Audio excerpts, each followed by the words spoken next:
हाँ बच्चों, तो आप इत्थे सीगे, तो आप 3 मेन चीज़ां पढ़ांगे। लेंथ, टाइम, एम, मास। ये 3 की आ काफ़ी यूज़ होनी डायमेंशनल फॉर्मूले च। मतलब एम एल टी, इनू लिखांगे एम एल टी, इस तरह लिखा जाऊगा एम एल टी। मास, लेंथ, टाइम, अंपीयर ते टैंपरेचर आ थोड़ा बहुत यूज़ होगा, ठीक है। तो यह तो बिल्कुल ही नहीं यूज़ होना। तो तुसी मेन आ दिमाग चो कढ़ दो थल्लड़ियाँ 2 मोल ते अमाउंट ऑफ लाइट। मेन तुसी आ 5 याद रखो, 5 चों 3 आह मेन लेंथ, टाइम ते मास, ये सब तो ज़्यादा याद रखनी। हुण बच्चों आ गए अपने कोले डायमेंशनस। तो डायमेंशनस की होंगे आ? Power to which fundamental quantity must be raised in order to obtain the unit of given quantity. तो डायमेंशन की आ गई? डायमेंशन की आ पावर, जिमें आ पावर की आ एल दी 3।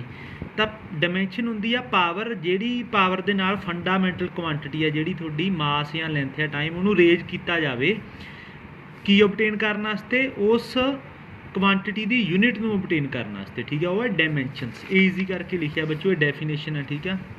अगे हुण आपां थोनों मैं एग्जाम्पल, चलो उस एग्जाम्पल लेने वॉल्यूम। हुण वॉल्यूम का की सी डायमेंशनल फॉर्मूला? लेंथ का क्यूब। हुण जे बच्चों आप सीधा लेंथ का क्यूब लिख दीए डायमेंशनल फॉर्मूला, तो वैसे गलत नहीं होगा, लेकिन आप जो सही लिखांगे वो इस तरह लिखांगे, एम एल टी च लिखांगे, ठीक है। एम एल टी, एम की पावर कितनी? एम तो ये है ही नहीं, एम की पावर 0। लेंथ की पावर कितनी आ? 3। टाइम की पावर, टाइम इत्थे है नहीं, टाइम की पावर 0। तो आप इनू सही इस तरह लिखांगे। जे तुसी सीधा एल क्यूब लिखता वो भी नहीं गलत, लेकिन जे प्रॉपर बिल्कुल सही करना तो M 0 L cube T 0 M L T च लिखना फॉर्म च, ठीक है। भलां दी कोई चीज़ 0 आ है नहीं गी अपनी फॉर्मूले च, वो भी 0 करके लिख देनी है। तो उस तो बाद एक आ जिहड़ियां ब्रैकेट्स आ, ये भी लाउणियां बहुत जरूरी है डायमेंशनल फॉर्मूले च, ये लाउणियां ही पैंदियां, ठीक आ क्लोज ब्रैकेट्स लाउणियां ही पैणियां तुहानूं। तो ये 2 चीज़ां ध्यान च रखनियां जदों भी तुसीं डायमेंशनल फॉर्मूला लिखदे आ। अगे अगे हैगा डायमेंशनस ऑफ ड्राइवड क्वांटिटी। हुण ड्राइवड क्वांटिटीज़ किहड़ियां हुंदियां? जिहड़ियां अपणियां फंडामेंटल क्वांटिटीज़ तो आपां ड्राइव करिए। अगे जिवें स्पीड की है एक ड्राइवड क्वांटिटी आ, की तो आउंदी आ ये? मीटर तो, मतलब ते सैकेंड तो, लेंथ ते टाइम तो। हुण ये आपां पहिलां कर ही लई है, इहदा डायमेंशन कढ ही लिया एग्जाम्पल के तौर पर। जिवें स्पीड का की डिस्टेंस अपॉन टाइम की सी, इहदा पहला स्टैप की आ? फॉर्मूला लिखो। जे तुहानूं फॉर्मूला नहीं आउंदा बच्चे, तो तुहानूं डायमेंशनस आउणियां ही नहीं, डायमेंशनल फॉर्मूला आउणा ही नहीं। तो सब तो पहली गल तुहानूं फॉर्मूला उस क्वांटिटी का आउणा चाहिए। जे तुहानूं फॉर्मूला नहीं आउंदा तो डायमेंशनल खूच गईयां, डायमेंशनल फॉर्मूला गया खूच। लेकिन जे तुहानूं फॉर्मूला आउंदा फिर ईजली कर सकते हो। जिवें स्पीड का तुहानूं पता डिस्टेंस अपॉन टाइम, तो डिस्टेंस की आ? डिस्टेंस आपां कड्ढी सी एम 0, एल का 1 है क्योंकि डिस्टेंस सिर्फ लेंथ च आ, टाइम 0, एम एल टी के फॉर्म च लिखिया। ओवर टाइम, टाइम का की ओवर च लिख लिया, टी दी सिर्फ 1। हाँ मैं ब्रैकेटां पाइयां, ये उपर जाके टी दी की हो जूगी 1, थले 1 है, उपर जाके हो जूगी टी दी -1। तो की आ गया एम 0 एल 1 तो टी दी -1। तो ये आ गया थोड़े को डायमेंशनल फॉर्मूला ऑफ स्पीड। हुण इस तरह बच्चों अगला ही एग्जाम्पल हैगी आ टैंपरेचर ग्रेडियंट। टैंपरेचर ग्रेडियंट का बच्चों जो फॉर्मूला होंदा टैंपरेचर अपॉन डिस्टेंस, एक क्वांटिटी होंदी है टैंपरेचर ग्रेडियंट। भी जदों आप मतलब डिस्टेंस कवर करके अगे दी अगे तुरे जाइए, जिवें 10 मीटर 20 मीटर, तो 10 मीटर बाद डिस्टेंस कितना, टैंपरेचर कितना चेंज होंदा, 20 मीटर के बाद टैंपरेचर कितना चेंज होंदा, उहनूं टैंपरेचर ग्रेडियंट बोलते हैं। भी जदों आप डिस्टेंस कवर करते हैं, डिस्टेंस के नाल नाल कितना टैंपरेचर चेंज होंदा, तो टैंपरेचर अपॉन डिस्टेंस इहदा फॉर्मूला ग्रेडियंट का, ठीक आ। तो की ਇਹਦਾ ਡਾਇਮੈਂਸ਼ਨਲ ਫਾਰਮੂਲਾ ਕੀ ਹੋਗਾ ਬੱਚੋ? ਤਾਂ ਆਪਾਂ ਇੱਥੇ ਕਰਦੇ ਹਾਂ ਇਹਦਾ ਡਾਇਮੈਂਸ਼ਨਲ ਫਾਰਮੂਲਾ ਤੁਹਾਨੂੰ ਆਉਣਾ ਚਾਹੀਦਾ। ਹੁਣ ਟੈਂਪਰੇਚਰ ਦਾ ਕੀ ਲਿਖਾਂ? ਕੀ ਹੁੰਦਾ ਡਾਇਮੈਂਸ਼ਨਲ ਫਾਰਮੂਲਾ ਟੈਂਪਰੇਚਰ ਦਾ? ਹਾਂ ਕੇ, ਠੀਕ ਆ, ਕੈਲਵਿਨ ਓਵਰ डिस्टेंस ਦਾ ਲੈਂਥ, डिस्टेंस ਲੈਂਥ 'ਚ ਮਾਪਦੇ ਆ, ਠੀਕ ਆ, ਲੈਂਥ। लेकिन इनू प्रॉपर करके लिखना हो, प्रॉपर करके मतलब एम एल टी की फॉर्म तो किमें लिखांगे? उपर एम 0 एल 0 टी 0 सॉरी आ ब्रैकेट लाउणियां भुल गई मैं, टी 0 ते के। के दी पावर बच्चों जे 1 पाओगे वो भी ठीक आ, जे एवें छड्ड दोगे तो मतलब 1 नहीं आ पावर ओवर थल्ले भी आप लेंथ m0 l t0। हुण उपर जाके की बन जूगा आ l उपर जाके 1 बन जूगी, तो इनू आप सही फॉर्मूला लेंगे m तो 0 ही रहू, l की बन जूगी उपर जाके -1, t की बन जूगी t तो 0 ही आ, तो पिछे की आ k। तो आ बच्चों प्रॉपर आ गया m0 l-1 t0 k temperature का के, तो आ प्रॉपर आ बिल्कुल सही है बच्चों। जे तुसीं इहनूं सिंपल आए लिख दोगे l-1 k वो भी गलत नहीं होऊगा, लेकिन जी प्रॉपर फॉर्म है वो आही है भी तुसीं MLT की फॉर्म च ही लिखो। अगे बच्चों डायमेंशनस ऑफ डेंसिटी, डेंसिटी का डायमेंशन पता करने। हुण डेंसिटी का फॉर्मूला की हुंदा, की फॉर्मूला हुंदा मास 9th ਦੇ ਵਿੱਚ ਕੀਤਾ है मास अपॉन वॉल्यूम। जे तुहानूं फॉर्मूला नहीं आउंदा तो डायमेंशनस नहीं आने, तो पहला फॉर्मूले थोड़े जिहे याद करने पैने आ। मास का बच्चों की च लिखा मैं m, क्योंकि मास तो m च ही आना। वॉल्यूम आप करके हटे हैं पहला की आना लेंथ का क्यूब, ये उपर जाके की बन जूगा लेंथ का क्यूब उपर जाके बन जू -3। तो इनू आप जो MLT की फॉर्म च लिखिए m सीधी लिख दो, l की बन जू -3 तो t की नाल ला दो 0, t तो है ही नहीं, तो आ की आ प्रॉपर बन जू m1 l-3 t0 डेंसिटी का डायमेंशनल फॉर्मूला। इस तरह बच्चों मोमेंटम की फॉर्मूला हुंदा मोमेंटम का 9th दे विच कीता हो। मोमेंटम किसी चीज़ दे विच मोमेंटम आ mass into velocity, mass into velocity. Mass का की लिखांगे m, वेलोसिटी का आप कढ़ ही लए आ l, की सीगा वेलोसिटी का पिछे देखो LT-1, इस तरह आ गया, ये इस तरह आ गया। हुण इनू इकट्ठा करके लिख दो m LT-1 की आ जाऊगा मोमेंटम का डायमेंशनल फॉर्मूला। इस तरह बच्चों काफ़ी इंपॉर्टेंट आ जो अपने को वो हैगा फोर्स, फोर्स का डायमेंशनल फॉर्मूला। हुण फोर्स के यूनिट्स की आ, फोर्स के यूनिट्स की आ या फोर्स का सॉरी फॉर्मूला की आ, सब तो मेन चीज़ आ फॉर्मूला।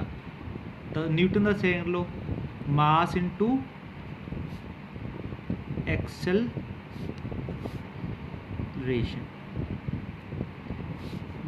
मास का की आ जाएगा बच्चों m, एक्सेलरेशन का देखो तुसी एक्सेलरेशन का कढ़ के एक्सेलरेशन की हुंदा यूनिट वेखो मीटर पर सैकेंड का -2, तो मीटर की आ जाऊगी लेंथ च, सैकेंड की आ जू t की पावर -2 आ तो -2, तो इनू इकट्ठा कर दो MLT-2।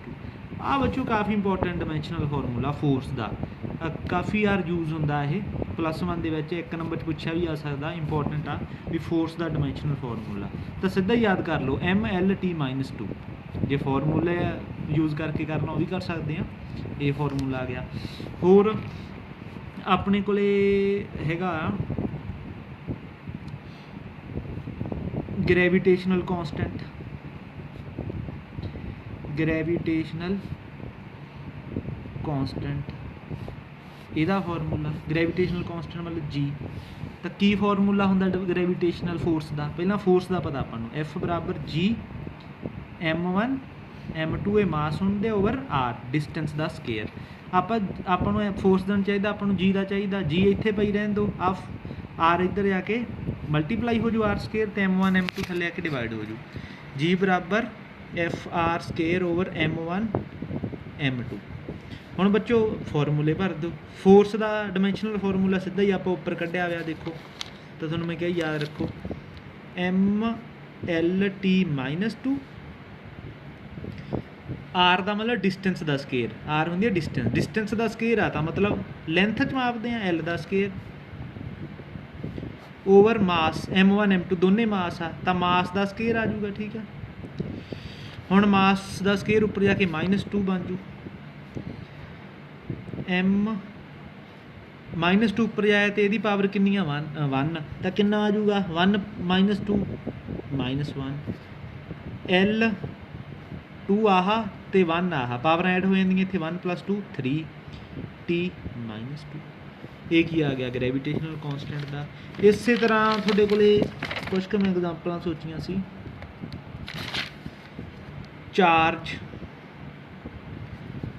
ਚਾਰਜ ਦਾ ਕੀ ਹੋਊਗਾ ਡਾਇਮੈਂਸ਼ਨਲ ਫਾਰਮੂਲਾ ਬੱਚੇ, ਕੀ ਹੁੰਦਾ ਫਾਰਮੂਲਾ 10ਵੀਂ ਦੇ ਵਿੱਚ ਕੀਤਾ ਤੁਸੀਂ ਕਰੰਟ ਦਾ ਹੁੰਦਾ ਚਾਰਜ ਪਾਉਣ ਟਾਈਮ, ਆਹੀ ਫਾਰਮੂਲਾ ਹੁੰਦਾ ਨਾ ਕਰੰਟ ਦਾ ਚਾਰਜ ਪਾਉਣ ਟਾਈਮ। ਆਪਾਂ ਨੂੰ ਚਾਰਜ ਚਾਹੀਦਾ, ਆਹ ਟਾਈਮ ਉਧਰ ਜਾ ਕੇ ਗੁਣਾ ਹੋ ਜੂ। ਚਾਰਜ ਕੀ ਆ ਗਿਆ ਕਰੰਟ ਇਨਟੂ ਕਰੰਟ, ਇੱਥੇ ਮੈਂ ਆਈ ਲਿਖਿਆ ਸੀ ਕਰੰਟ ਦੀ ਹੈਗਾ ਇਨਟੂ ਟਾਈਮ। ਤਾਂ ਕੀ ਹੋਊਗਾ ਡਾਇਮੈਂਸ਼ਨਲ ਫਾਰਮੂਲਾ ਬੱਚੋ, ਕਰੰਟ ਦਾ ਆਪਾਂ ਨੂੰ ਪਤਾ ਵੀ ਕਿਹੜੇ 'ਚ ਲੈਂਦੇ ਆ ਏਜ, ਠੀਕ ਆ ਏਜ, ਟਾਈਮ ਦਾ ਟੀ 'ਚ, ਤੇ ਇਹਨੂੰ MLT ਦੀ ਫਾਰਮ 'ਚ ਲਿਖਾਂਗੇ m0 l0 t1 a1 ਜਾਂ ਸਿੱਧਾ ਹੀ ਲਿਖ ਸਕਦੇ ਹਾਂ। ਤਾਂ ਡਾਇਮੈਂਸ਼ਨਲ ਫਾਰਮੂਲਾ ਆ ਗਿਆ ਚਾਰਜ ਦਾ। ਇਸੇ ਤਰ੍ਹਾਂ ਬੱਚੋ ਤੁਸੀਂ ਆਪਾਂ ਪਤਾ ਕਰ ਦਿੰਦੇ ਆ ਪੋਟੈਂਸ਼ੀਅਲ ਦਾ। ਪੋਟੈਂਸ਼ੀਅਲ ਦਾ ਕੀ ਹੋਊਗਾ ਬੱਚੋ, ਕੀ ਫਾਰਮੂਲਾ ਹੁੰਦਾ 10th ਦੇ ਵਿੱਚ electric potential V work upon charge,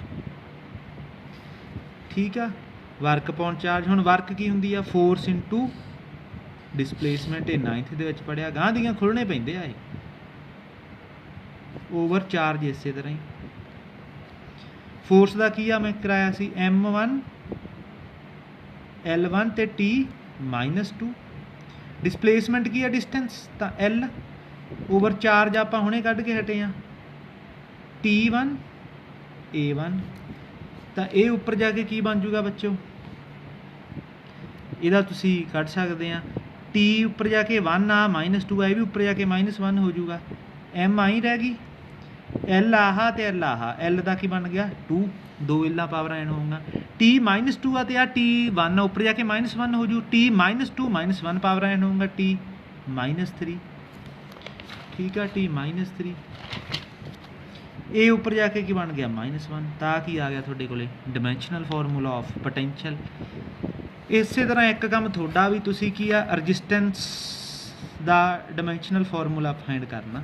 resistance ਓਮਲਾ ਲਾ ਲਿਓ, ਓਮਲਾ ਲਾ ਕੇ V = RI, R ਕੀ ਆ ਜੂਗੀ V/I, V ਕੀ ਆ ਇੱਥੇ ਪੋਟੈਂਸ਼ੀਅਲ, I ਕੀ ਆ ਕਰੰਟ। ਪੋਟੈਂਸ਼ੀਅਲ ਦਾ ਫਾਰਮੂਲਾ ਆਹ ਪਿਆ ਤਾਂ I ਦਾ ਤੁਸੀਂ ਕਰੰਟ ਦਾ ਕੱਢ ਕੇ A ਆ ਜੂਗਾ ਤਾਂ ਰੈਜ਼ਿਸਟੈਂਸ ਦਾ ਆ ਗਿਆ।